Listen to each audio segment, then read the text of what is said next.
পাকিস্তানের একজন আলেম বাংলাদেশে আগমনকে কেন্দ্র করে একাধিক বিবাহের বিষয়ে আলোচনা হচ্ছে। এর লাভ ক্ষতি নিয়ে অনেকেই ইদানিং কথা বলছেন। বাংলাদেশের আর্থসামাজিক বাস্তবতা একাধিক বিয়ে করা কতটুকু সমীচীন? কি, কি শর্তের আলোকে একাধিক বিয়ে করা যেতে পারে? এই বিষয়ে ইসলামী দৃষ্টিভঙ্গি কি? কেউ যদি একাধিক বিবাহ করবার জন্য শারীরিক, আর্থিক এবং সার্বিকভাবে প্রস্তুত থাকেন, তিনি যদি একাধিক বিয়ে করলে একাধিক স্ত্রীর প্রতি সমতা বজায় রাখার ব্যাপারে দায়িত্বশীল আচরণ করতে পারবেন, সেই কনফিডেন্ট, সেই আত্মবিশ্বাস তার নিজের প্রতি নিজের থাকে, তাহলে তিনি একাধিক বিবাহ করতে পারেন। এটি জায়েজ আছে। বেশিরভাগ উলামা ইকরামের মধ্যে এটি জায়েজ, এটিকে সুন্নাহ বলে দাবি করেননি বেশিরভাগ ফকিহগণ।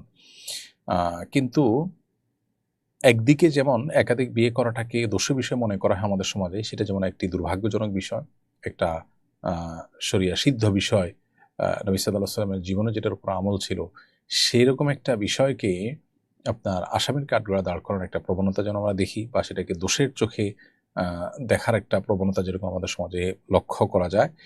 এর বিপরীতে আমরা আরেকটা বাস্তবতাও দেখি, সেটা হলো যে অনেকেই এই একাধিক বিয়ে করাটাকেই দিনদারিতা, এটাকেই দিনের এত গুরুত্বপূর্ণ বিষয় বানিয়ে নিয়েছেন, যেটা আসলে বাস্তবে দিনের এত গুরুত্বপূর্ণ বিষয় নয়। তো এই উভয়টার মধ্যে সমন্বয় সাধন করা প্রয়োজন। এবং যে আলেমের আগমনের কারণে আলোচনা হয়েছে, তিনি একাধিক বিয়ে করেছেন, ভালো কথা।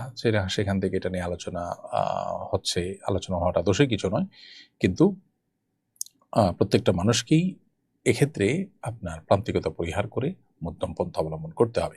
আর বাংলাদেশের আর্থসামাজিক বাস্তবতার ভিত্তিতে একাধিক বিয়ে করা সমীচীন অসমীচীন এরকম বলার কোনো সুযোগ নেই। শরিয়ার বিধান সকল সমাজের জন্য সমানভাবে প্রযোজ্য। অতএব যার বাংলাদেশে একাধিক বিয়ে করার নিড আছে, তার জন্য বিয়ে করা জায়েজ। এটাকে খারাপ চোখে যদি কেউ দেখেন, তার ইমানি টানাটানি দেখা দিবে। শরিয়া যেটাকে হালাল করেছেন সেটাকে হারাম মনে করলে, আল্লাহ যেটাকে সুযোগ রেখেছেন সেটাকে খারাপ মনে করলে, সেক্ষেত্রে আপনার ইমান নিয়ে পর্যন্ত টানাটানি দেখা দিবে।